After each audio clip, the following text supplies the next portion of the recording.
जय श्री श्याम। जय श्री श्याम। मैं आज आपके सामने एक शिक्षाप्रद कहानी लेके आया हूँ। एक समय की बात है कि एक राजा था। राजा अपने देश में बहुत ही अच्छी तरह से राज्य करता था। उसकी प्रजा सुखी थी। सभी लोग राजा को अपने पिता समान प्रजा पालक राजा मानते थे। एक दिन की बात है कि एक महान संत राजा के दरबार में आते हैं और उनके हाथ में 2 चिट्ठी होती थी। उन्होंने राज दरबार में आके राजा से कहा, हे राजन, यदि आप इन दोनों चिट्ठियों को लेना चाहते हैं तो ले सकते हैं। राजा ने कहा, इन चिट्ठियों में क्या है? गुरुजी बोले इन चिट्ठियों का पता आपको जब चलेगा जब आप हमें 2 लाख सोने के सिक्के देंगे। राजा ने कहा, क्या मैं एक चिट्ठी ले सकता हूँ? तब गुरुजी ने कहा, नहीं, एक चिट्ठी नहीं ले सकते हैं, लेने पड़ेंगे तो दोनों लीजिए, वरना मैं किसी और राज्य में जाऊँगा। राजा ने कुछ विचार करने के बाद अपने खजांची को बुलाया और कहा, गुरुजी को 2 लाख सोने के सिक्के दे दो। गुरुजी से चिट्ठी ली। जैसे ही राजा पढ़ने के लिए हुए, गुरुजी बोले, हे महाराज, इन चिट्ठियों की बात आप गोपनीय ही रखना, जग जाहिर मत होने देना। राजा ने एक चिट्ठी पढ़ी। उसमें लिखा था, रात्रि जागरण सार। दूसरी चिट्ठी पढ़ी। उसमें लिखा था, बैरी का सत्कार। राजा ने अपने मन में गांठ बांध ली और दोनों चिट्ठियां संभाल के एक जगह पर रख दी। इस बारे में किसी ने राजा से कोई प्रश्न, कोई सवाल जवाब नहीं किया। उस दिन से राजा ने अपने राजमहल में जाके मध्यरात्रि के पहले 11 बजे अपने राजमहल में जाता और राजमहल में जाने के बाद दरबानों से कहता कि हे दरबानों, यदि रात में कोई भी आए, चाहे मेरा सगा संबंधी हो या कोई भी व्यक्ति हो, उसे अंदर नहीं आने दिया जाए और जो भी व्यक्ति आए उसे ससम्मान बैठा लो और उससे सुबह मिलने के लिए कहो कि राजा आपसे सुबह मिलेंगे। और राजा अंदर जाता है, अपने कक्ष की कुंडी बंद करता है। कुंडी बंद करने के बाद राजा अपने वस्त्र बदलता है और क्योंकि राजा अपने वस्त्र बदलने के बाद एक साधारण नागरिक के भेष में आ जाता है, क्योंकि पहली चिट्ठी में लिखा था रात्रि जागरण सार। राजा ने उस चिट्ठी पर अमल करना शुरू कर दिया। उसी रात से राजा ने एक साधारण गरीब का भेष बना के महल के अंदर वाली सुरंग से होकर निकल के बाहर राज्य में भ्रमण करने लगा। इस प्रकार से राजा का यही रोज का दैनिक नियम बन गया था। जब राजा को 28 दिन हुए, तब तक राजा रोज रात के 12 बजे बाहर निकलता और सुबह के 4 बजे अपने राजमहल में पहुंच जाता। 5 बजे उठ जाता और अपनी दैनिक नित्य क्रिया करता। इस प्रकार से जब राजा 29वें दिन अपने राजमहल से बाहर निकला तो उसने देखा कि एक बूढ़ी स्त्री के रोने की आवाज आ रही है। राजा ने सोचा कि हमारे राज्य में इतना कौन दुखी है जो रात के दहाड़ मार के 12 बजे रात को रो रहा है। राजा उस आवाज के पीछा करते हुए पहुंचा। आवाज कुछ दूरी से आ रही थी। वहां पर राजा के कुल देवी का मंदिर बना हुआ था। राजा वहां कुल देवी के मंदिर में पहुंचता है और देखता है कि वहां पर एक बूढ़ी स्त्री रो रही है। राजा पूछता है, हे माँ, आप क्यों रो रही हैं, क्यों परेशान हैं?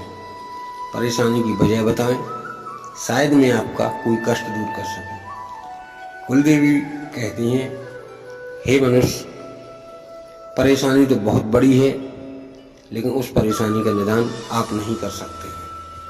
आप जहाँ के हो वहाँ जा सकते हैं। राजा की बार बार कहने पर, आग्रह करने पर कहते हैं, कुलदेवी कहती हैं, हे साधारण प्राणी, यदि तुम इतनी जिद कर रहा है तो मैं तुझे बताती हूँ। बोले, जो बात मैं तुझे बताने जा रही हूँ उस बात सुनने से पहले तुम सुनो। यदि तुम ये बात किसी और को बताएगा तो तुम उसी समय पत्थर का हो जाएगा। अब यदि कहानी सुनना चाहता है, कथा सुनना, मतलब जो बात मैं कहना चाहती हूँ वो सुनना चाहता है तो तू सुन। राजा कहता है, हे देवी आप बताइए, मुझे सब बातें मंजूर हैं। देवी कहती है कि कल रात में मध्यरात्रि में अपने राजा की मृत्यु हो जाएगी। यदि तुम बचा सकता है तो बचा ले, और उसे एक सर्प निकलेगा और वो काट डसेगा। राजा कहता है, देवी आखिर वो सर्प अपने राजा को क्यों डसेगा? तब देवी उसके लिए एक कहानी सुनाती हैं। कहती हैं, हे पुरुष, मैं तुझे अपने राजा की पूर्व जन्म की कथा सुनाती हूँ।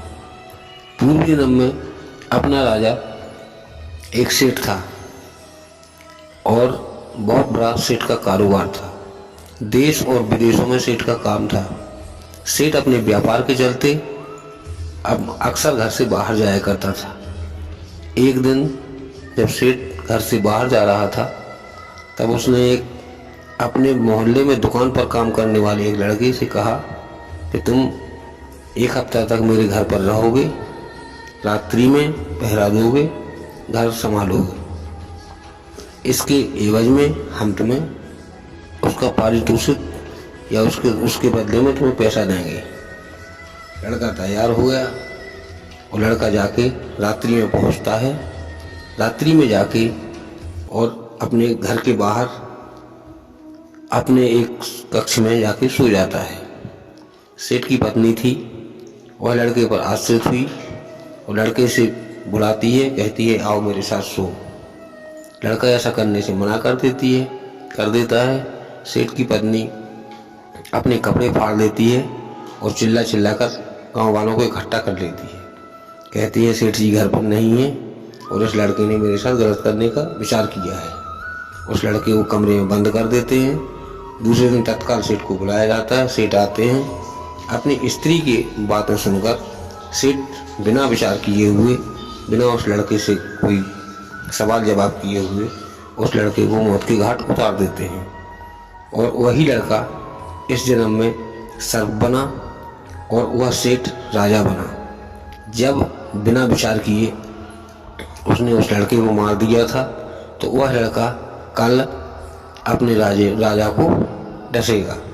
इतनी बात कहकर देवी अंतर्ध्यान हो जाती है। राजा वहाँ से आता है, अपने घर पर आकर फिर और कहीं नहीं जाता है, सीधा अपने महल में आता है और विचार करता है। विचार करने के बाद उस रात में पूरी रात नहीं सो पाता है।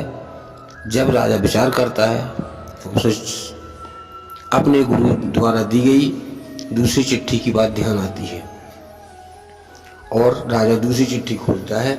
उसमें लिखा होता है बैरी का सत्कार। राजा सोचता है आज संसार में उस सबसे बड़ा बैरी मेरा कौन होगा। ऐसा विचार कर राजा सुबह दरबार में जल्दी पहुंचता है और समस्त मंत्रीगणों को बुलाता है और कहता है कि शहर में, अपने देश में या अपने नगर में जितना भी दूध हो पूरा दूध इकट्ठा करो और जितने भी फूल हों पूरे फूल इकट्ठे करो। गुलाब के फूल, गेंदे के फूल सबके डंठल पर तोड़वा कर उनकी पंखुड़ियाँ निकलवाता है। फूल और दूध काफ़ी मात्रा में हो जाता है।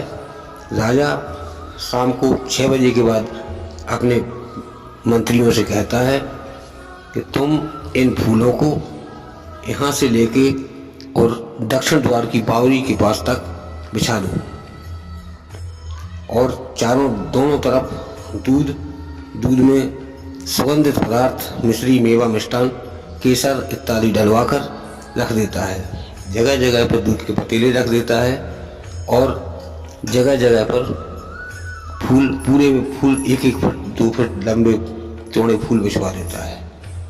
अब जैसे ही मध्यरात्रि का समय होता है, सर्प सोचता है कि हे दुश्मन, तूने बिना विचार किए हुए मुझे मार दिया था, अब मैं तुम्हें नहीं छोड़ूंगा। मन में विचार करते हुए, फुंकार मारते हुए सर्प जैसे ही बामी से बाहर निकलता है तो वहाँ पे देखता है कि फूलों की शिश सजी हुई है और फूलों पर गिरता है। थोड़ा आगे देखता है, सर्प को खुशबू आती है, वह दूध देखता है और दूध पीता है और फूलों पर लौटता हुआ मन में विचार करता है कि हे राजा, तू धन्य है, तेरे माता पिता धन्य है जिन्होंने ऐसा पुत्र उत्पन्न किया जो बैरी का इतना सत्कार करता है, वह मित्र का कितना सत्कार नहीं करता होगा। अब मैं तुझे मारूंगा नहीं। उसका विचार पलट देता है, सोचता है अब मैं मारूंगा नहीं, लेकिन तुझे दर्शन अवश्य दूंगा। जब उस सर्प को देखते हैं तो मंत्री दौड़ के राजा के पास आते हैं और कहते हैं, हे राजन, एक बहुत विशालकाय सर्प आपकी ओर बढ़ा आ रहा है। राजा कहते हैं, कोई भी व्यक्ति उस सर्प को कुछ नहीं कहेगा, हमारे पास आ जाने दो। जैसे ही सर्प राजा के पास आता है और सर्प को देखकर राजा पलंग से नीचे उतरते हैं, क्योंकि मर्यादावश सर्प पलंग पर नहीं जा सकता है। पलंग से नीचे उतरता है और सर्प की ओर अपना हाथ काटते हुए कहते हैं कि हे नागदेव, मुझे डसो और अपनी बदला पूरा करो। सर्प उस समय पे देवी का स्मरण करता है, इसलिए सर्प मनुष्य की भाषा बोलता है। कहता है, हे राजा, मैं तुम्हें डसूंगा नहीं, क्योंकि जब तुम बैरी का इतना सत्कार करते हो तो मित्र का कितना नहीं करते होगे। और मैं तुम्हें वरदान देता हूँ कि दक्षिण द्वार की वामी पर जब तक तुम्हारा वंश चलेगा, इतना खजाना रखा हुआ है कि उस खजाने को तुम 100 पीढ़ी तक भी निकालते रहोगे तब कमी नहीं आएगी। और तुम अपने पुत्र को और पुत्र अपने पुत्र आदि को बता दें, परिचय करवा दें मेरा, मैं उसके पहरेदारी करूँगा और तुम उस खजाने को निकालते रहो। इतनी बात सुनकर वो सर्प वहाँ से वापसी हो जाता है। अब सर्प जब वापसी जाता है, सभी लोग राजा से पूछते हैं कि राजा, तुम्हें इस बात का पता कैसे चला कि ये सर्प तुम्हें डसेगा। सभी लोगों को राजा हिदायत देता है, जो भी इस बारे में हमसे सवाल जवाब करेगा उसे फांसी दे दी जाएगी। मंत्री सभासद चुपचाप बाहर निकल जाते हैं। सुबह होने पर राजा की रानी सोकर नहीं उठती और बिस्तर पर ही लेटी रहती हैं। जब राजा को इस बात का पता चला तो उन्होंने दासी को भेजा, क्या बात है रानी, अभी तक क्यों नहीं उठी? तो रानी कहती हैं, राजा को हमारे पास बुलाया जाए। जब राजा उनके पास जाता है तब रानी कहती हैं कि हे राजन, जब तक आप हमें कल रात का घटना का भेद नहीं बताएंगे तब तक मैं अन्न और जल ग्रहण नहीं करूँगी। राजा रानी को समझाता है, कहता है, हे रानी, यदि मैं इस घटना का विस्तार तुम्हें बताऊंगा तो मैं पत्थर का हो जाऊंगा और तुम विधवा हो जाओगी। तब रानी कहती है, ऐसी कोई बात नहीं है, आप मुझसे बात छुपा रहे हैं। बहुत जिद करता है राजा, लेकिन रानी नहीं मानती है। आखिर में 2 दिन का समय व्यतीत हो जाता है, रानी बेहोश हो जाती हैं और अन्न जल ग्रहण नहीं करती हैं। राजा हार मान लेता है और कहता है, हे रानी, उठो और अन्न जल ग्रहण करो। अब हम यहाँ से अपना ये देश छोड़कर काशी चलेंगे। वहाँ पर गंगा जी में आपको बात बताएंगे, वहीं हम पत्थर के हो जाएंगे और गंगा जी में पड़े रहेंगे, ताकि जाने वाले भक्तजनों के चरण हम पर पड़ेंगे और गंगा में पड़े पड़े हमारा उद्धार हो जाएगा। इतनी बात सुनकर रानी जल पीती हैं और भोजन ग्रहण करती हैं। राजा अपने भाई को या अपने पुत्र को राजपाट सौंपकर अपनी पूरी सेना और फौज के साथ वहाँ से गंगा के लिए काशी विश्वनाथ के लिए चल देता है। रास्ते में पहले ज़माने में ऊँट, हाथी, घोड़ा, पालकी यही साधन हुआ करते थे। इन्हीं साधनों से राजा चलते चलते राजा बीच बीच में पड़ाव लेता जाता। चलते चलते 15 दिन का अरसा करने के बाद राजा एक स्थान पर रुकता है और अपने मंत्री से कहता है, हे मंत्री, जाओ और यहाँ पर देखो कहीं शौच आदि निमित्त होने के स्थान हैं और स्नान करने के लिए कोई मानसरोवर, झील या कोई नदी, तालाब, ऐसी जगह देखो। मंत्री जाके देखते हैं तो वहाँ पर एक नदी होती है जो वहाँ बहुत ही शुद्ध होती है। मंत्री राजा को कहते हैं कि हे राजन, बस पास में ही थोड़ी दूरी पर एक नदी बह रही है, वहाँ आप अपनी नित्य क्रिया से निवृत्त होकर स्नान कर सकते हैं। राजा नित्य क्रिया से निवृत्त होकर स्नान के लिए जाता है। तब राजा क्या देखता है कि वहाँ पर एक बकरियों का झुंड आता है, और बकरियों को झुंड आने के बाद बकरियाँ उस नदी में एक सुंदर फल बहता हुआ आता है। तो जो बकरी होती है बकरी से कहती है, यहाँ पर मैं आपको एक बात बताना भूल गया कि जो राजा था वो जीव जंतुओं की भाषा जानता था, जीव जंतु क्या बोल रहे हैं, समस्त बातें राजा जानता था। तो बकरी अपनी बकरी से कहती है, हे बकरे, अब आप मुझे ये फल ला दो जो नदी में बहता हुआ चला आ रहा है। बकरा नदी में घूमता है, काफ़ी दूर जाने के बाद बह जाता है, फिर से लौट कर आता है, कहता है बकरी मैं बह जाऊंगा तो विधवा हो जाएगी, मेरे साथ चल, फल नहीं लाऊंगा मैं तुझे। बकरी जिद्द करती है, जब जिद्द करती है तो बकरा दोबारा नदी में कूदता है। नदी में कूदने के बाद बकरा काफ़ी बह जाता है और उस फल को नहीं ला पाता है। बकरी कहती है कुछ भी हो जाए मैं फल लिए बिना नहीं जाऊंगा, मैं यहीं पर खड़ी रहूँगी। तब बकरे को क्रोध आता है और अपने सींगों से बकरी पर प्रहार करता है और बकरी से कहता है, हे बकरी, मैं राजा चंद्रकेतु नहीं हूँ जो अपनी स्त्री की बातों में आकर काशी में अपने प्राण त्यागने जा रहा है। इसीलिए तुझे चलना है चल, नहीं चलना है मत चल। और 2-4 और मारता है उसमें। बकरी में करती हुई आगे बढ़ जाती है। राजा जब उन दोनों की बातें सुनता है, राजा को एहसास होता है कि मैं कितनी बड़ी गलती कर रहा हूँ। इस पर राजा वापसी आता है और रानी से कहता है, हे रानी, अब मैं तुम्हें यहीं पर अपनी कहानी सुनाऊंगा, लेकिन सुनने के बाद ये ध्यान रख लो कि मैं पत्थर का हो जाऊंगा, तुम विधवा हो जाओगी। रानी बोली, महाराज कोई फर्क नहीं पड़ता है, मुझे तो आप कहानी सुनाइए।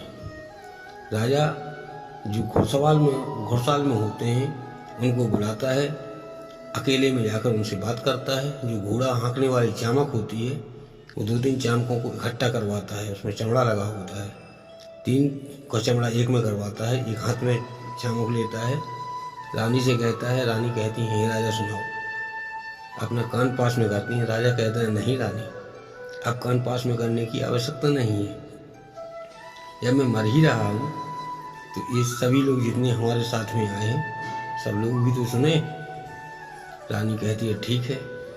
समस्त जो वहाँ पे फौज और जो नगर के वासी होते हैं वो सब लोग इकट्ठे हुए बैठ जाते हैं। राजा रानी का हाथ पकड़ता है, वो चामक लेके और उसके शरीर पर प्रहार करना शुरू कर देता है। 3 या 4 चामके पड़ने के बाद रानी कहती है, राजा ये क्या कर रहे हो? राजा कहता है, मैं तुम्हें कहानी सुना रहा हूँ जिसके बाद में मर जाऊँगा। रानी कहती है, अब आप मुझे कहानी मत सुनाइए, अपने घर को चलिए, मुझे कहानी नहीं सुनना है। राजा कहता है, ऐसे कैसे नहीं सुनना है? तत्काल जल्लादों को बुलाकर